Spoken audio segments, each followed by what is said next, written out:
It's good to be back once more. Hope you're having a beautiful day like me. Or at least you choose to. It's another day, another conversation, I guess. Maybe it's not really a guess, I'm choosing it. Today I wanted to talk about creation. More of the different types of creation that goes on. Because I think popular right now, or has been for a while, is this ideal of the secret. You may have heard of it.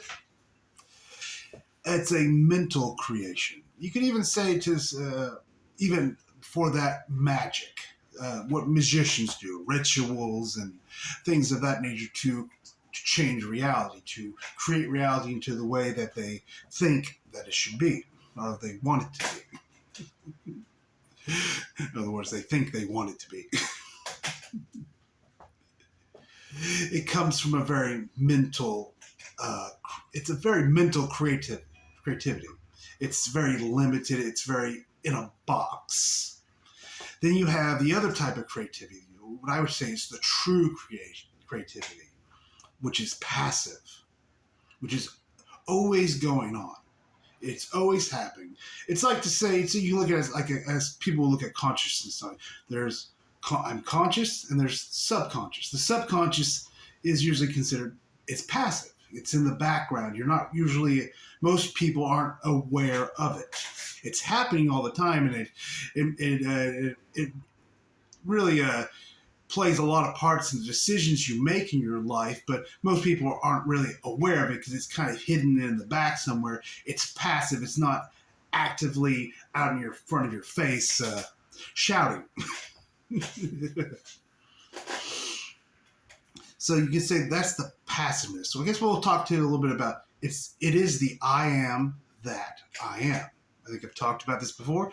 I am means I exist. I am that I am means I exist and I'm aware that I exist. There's a beauty in that symbolism and why we use that, because I am is passive. Then the second I am is active. So the first I am is that passive, I exist. There's no beginning, no ending to it. It's just what is. I exist. It is just a fact. Then the second one is that masculine. It's that awareness, that light. It is, I'm aware that I exist. So the first one is feminine. It is that darkness, that neutral, almost in a way. It is just, I exist. I'm every potential, every possibility, and I'm just here. The other part of it is I'm aware of that. I'm aware of that. I just exist. That's the truth of things. It's why everything is seen to be dual. They're both the same thing. They're both just I am, but one's active and one is passive. That's why we say, that's why the Hermetics said everything is two, everything is dual. And really it's not, because they're the same thing, but there's two expressions of it. One is passive and one is active. And it's how you have that feminine and that masculine. You have that light that looks into the darkness and sees itself, that reflection, that mirror, that mirroring. And it falls in love with itself. And it makes love with itself. It gets creative with itself. It sees all its potentials and it starts to play with those potentials. And that's where you get creation from. Everything comes to be. Then it dives into itself and takes on the experiences of its creations. That's where you get the human, the experiencer. That's where you get the Father, the Son, and the Holy Ghost. You say it's the human, the soul, and the I am. It's all that all together. That beautiful trinity. That passive, the active, and the one, the child, the creative, the creation, the human, takes on that experience and goes through creation into it and experiences experiences creation. In other words, it's experiencing itself. It's experiencing that darkness and that light, that feminine and that masculine. Because everything you experience in this reality is of those two dualities. They're the same thing. That's why I say when you come to the end of duality, you realize more duality. But at the same time, you realize there is no duality. It's a paradox. But there is no paradox. That's the beauty of enlightenment. So let's get back to what we were going to talk about. I love ranting. We're just going to talk about low vibration, high vibration, are creating from the mind and passively creating. Because when you're creating from the mind, you're creating from limitation. First off, the mind is limited. It doesn't understand really what's going on. It wasn't designed to. It's not meant to. It has its purpose. It's a beautiful thing. Like I say, the mind's a horrible thing to waste, but you also don't want to let the mind rule your life. Tell you what to do. It's not the boss. The problem is most people get into thinking, oh, I'm these things that are in here. I'm all these little farting noises that are going on. And they forget that I am that I am.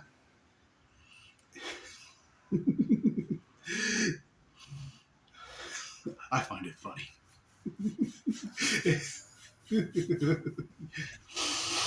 Oh. So mentally creating things are coming from a low vibrational creation to a very limited, very boxed in, it's just limited. We'll use that word for now. And high vibrational, or creating from the back, letting that passiveness. The passiveness, like I said, is that I am, is that feminine. It is the darkness. This is why we say the darkness is your divinity. Because it is every potential waiting to come into manifestation, in other words, into experience. Because when it manifests, it comes into experience, and you get to experience that. It's unlimited because it's every potential. So I got my guitar here, my electric guitar. You got to say it like that. I'm from Texas originally, so you have to say electric guitar. I wanted to show you. First off, let's talk about high and low vibrations. Sounds scary sometimes. The lowest note I can play on the guitar is going to be this open E. Oh, I gotta turn the volume up. That's the lowest note on the electric guitar, at least the one that I have. Unless you tune it differently. And you can see the wave form. There's a wave, there's a vibration. It's very slow moving, it doesn't have a lot of projection. It's very slow. It doesn't really have a lot of impact to it in a way. It's there. Then you have the highest note I can play on the guitar, which would be the D something. It's on the high E string. Now you hear the very last note. That's the high. You can feel it. You just feel the note. It's very fast. Very moving. It's piercing in a way. It has much more projection. Much more energy behind it than that. If I play them simultaneously, you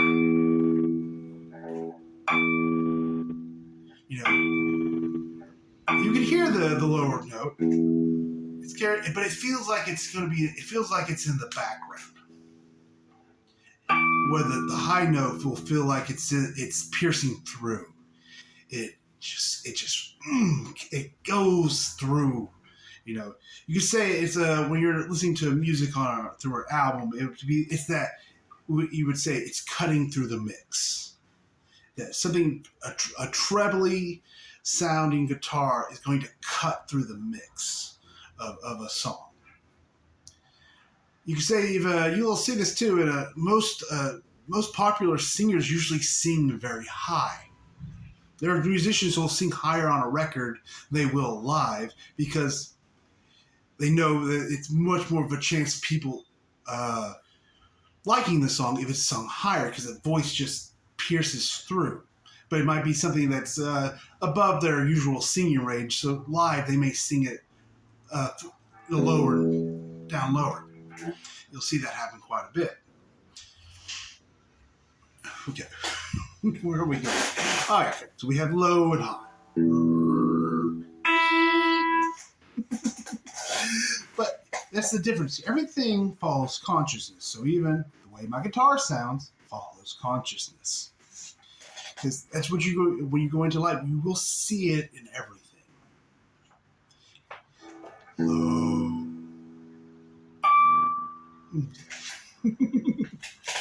So the high vibration is moving much faster. It has more of a presence. It just cuts through all the noise. You could have a whole band playing and that high note.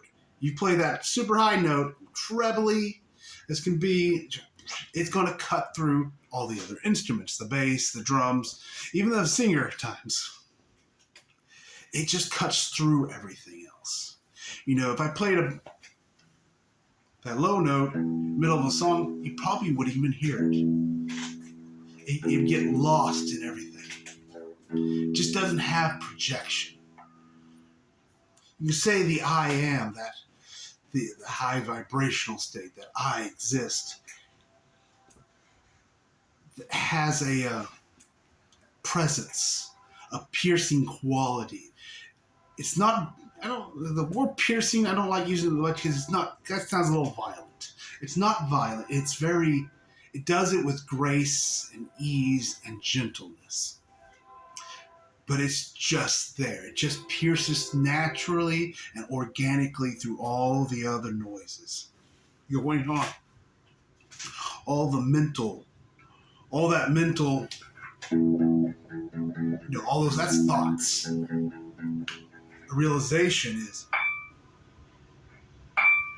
much higher. It just cuts through all that jargony, mental, farty thoughts.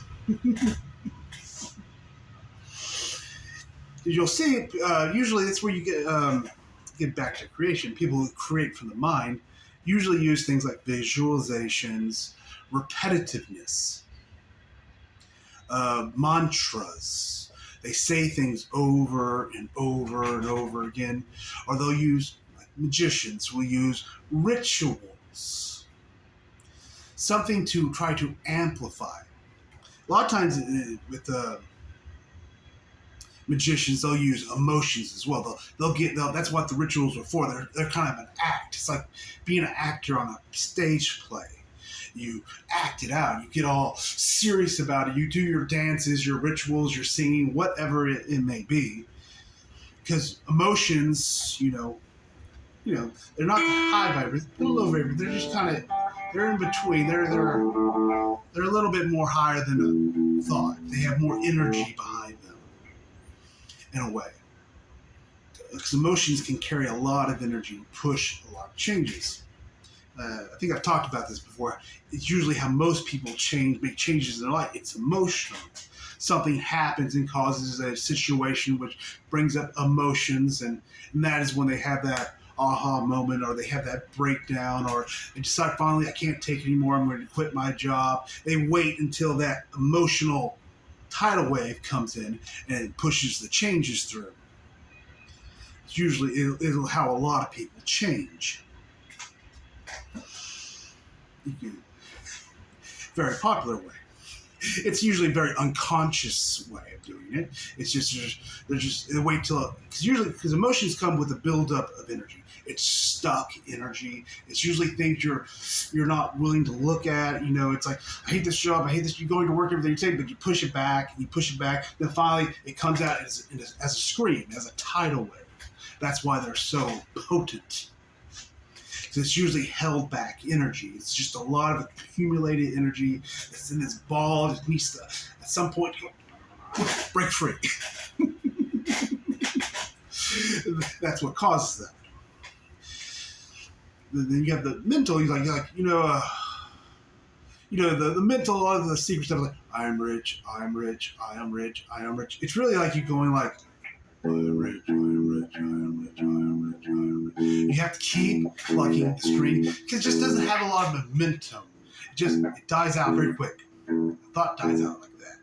That's why I say people get so worried about their thoughts sometimes. I'm like, don't worry about them. They have such little energy behind them. Unless you go back and you start feeding that thought, getting into that circular cycle of where you go back and you say a thought pops up, oh, I'm a bad person. That's that note popping. It comes in, it dies. Unless you fall into the trap of thinking that thought is yours, thinking that thought is real, and you go, oh man, am I really a bad person? Oh man, you start going to the cycle of you feed that thought, you feed that energy. It just, you create what you put your energy behind. That's how a lot of people do things. It's not real. It just popped in your head one day. Maybe it wasn't even yours. Because you're going around. Everything is connected. Everything is in communion with each other. Every person, you can feel the energy of the person. If a neighbor on your next to your house is having they're having a relationship argument with their husband and wife, you're going to pick that up somehow. It doesn't mean it's going to manifest as you having a fight with your wife, but there'll be some kind of energy in you. You feel a little off. You feel a little aggravated. You don't know why. Maybe you'll get a thought that pops into your head or something. It's completely abstract and different from the situation. Just the mind is feeling that energy and trying to put a label on it, and it gives you a thought. It's not yours. So that's always a good thing to read. No thoughts are yours unless you choose them to be yours. That's why that's one of the things you learn from, they try to teach for watching the thoughts. They're not yours. They're not yours. They're just popping in and out. It's kind of the mind trying to grasp at all the little energies that are kind of flowing like little radio signals in through it. And it's trying to take all this information and it tries to put things into boxes and categories, and you think it's yours. It's not. Most of your thoughts didn't even come from you. They're just kind of being picked up from that. You could say this society radio signal, this mass consciousness that's kind of just in the air. That's why that's one thing when you stop associating yourself with the thoughts of being yours. You just realize, oh, they're not mine. Okay, it popped in. That's fine. A weird thought. But it's not mine. How do you know a thought's yours? When you like it, when you want it, whenever you choose it. That something pops in your head one day, it's like, oh, I like that. I'm going to keep that. I like that. It doesn't matter where it came from. It's when you choose it to be yours is when it's yours. If it's just floating around, just let it keep floating. Don't take ownership of it. Don't start feeding. Don't take that stray thought home with you and start feeding it. It's just going to attract all the other ones.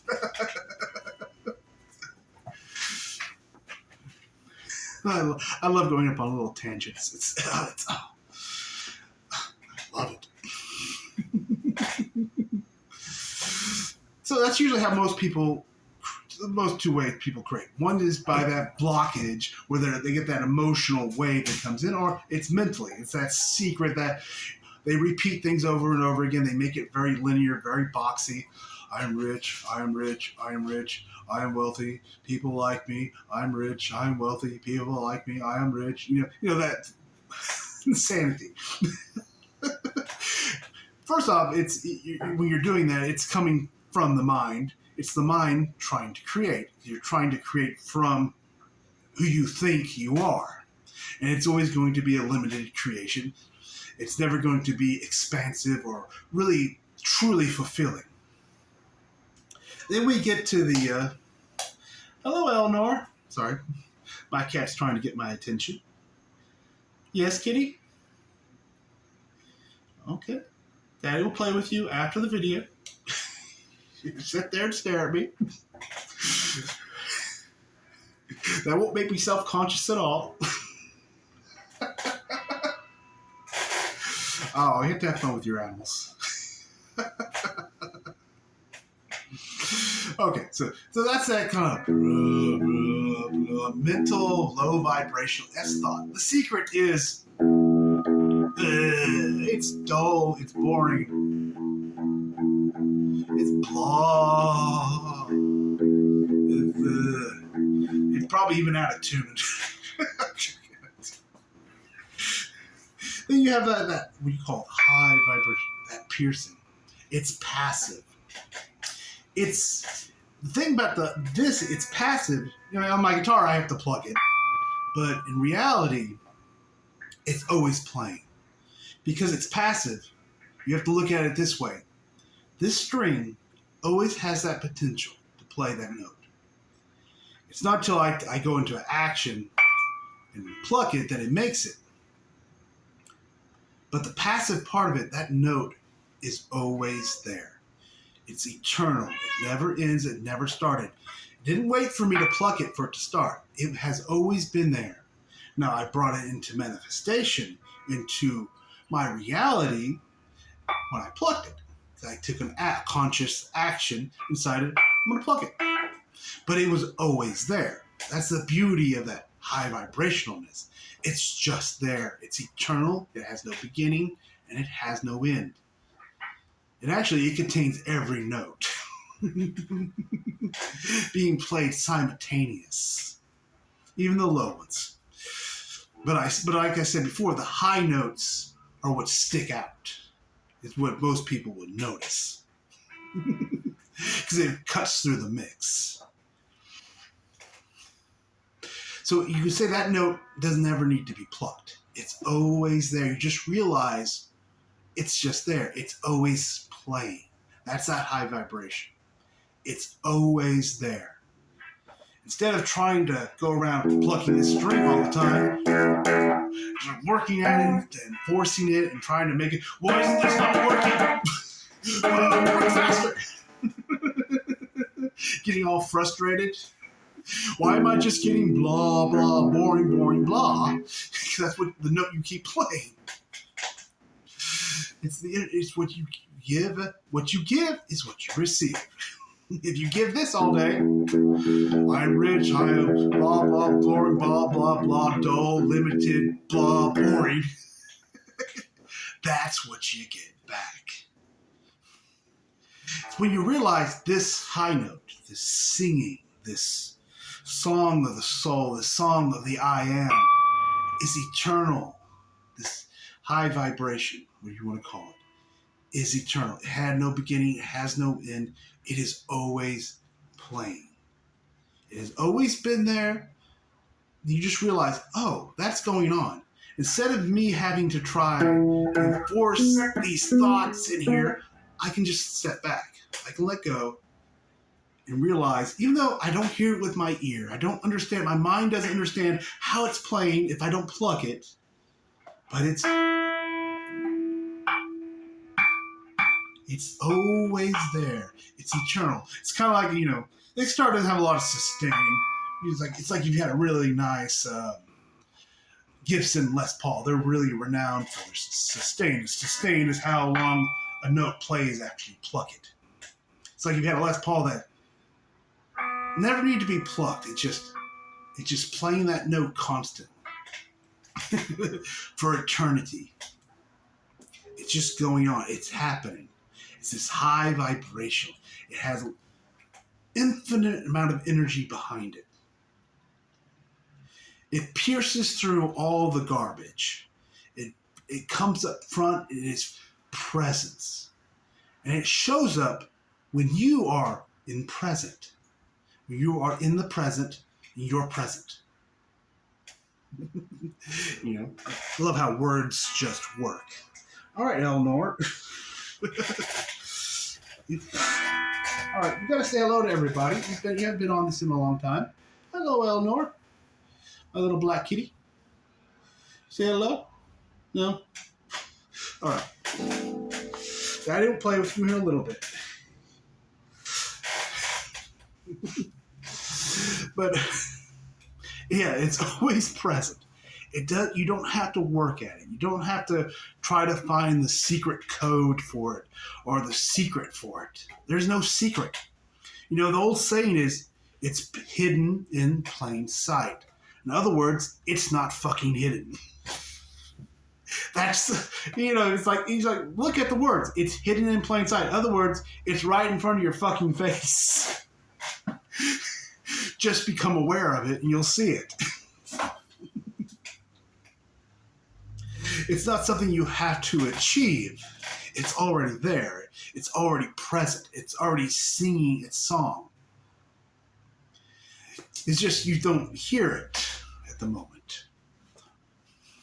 You hear it when you're in that moment, when you're in that now moment. You know, maybe you have heard it before, when you're in that flow state, when you're not, when you get out of the mind. Let's talk about, I might talk about here chakras real quick. The symbolisms behind it. I know I've talked before, everything, when you go into mastery, everything really comes into a singular chakra, the heart chakra, that's it. Kind of the other chakras all get thrown away. Everything's here. It's in the heart. The heart is the singularity. It is that singular point where everything comes together with a human. So if you look at the chakra system, you'll have the lower chakras, you have the higher chakras.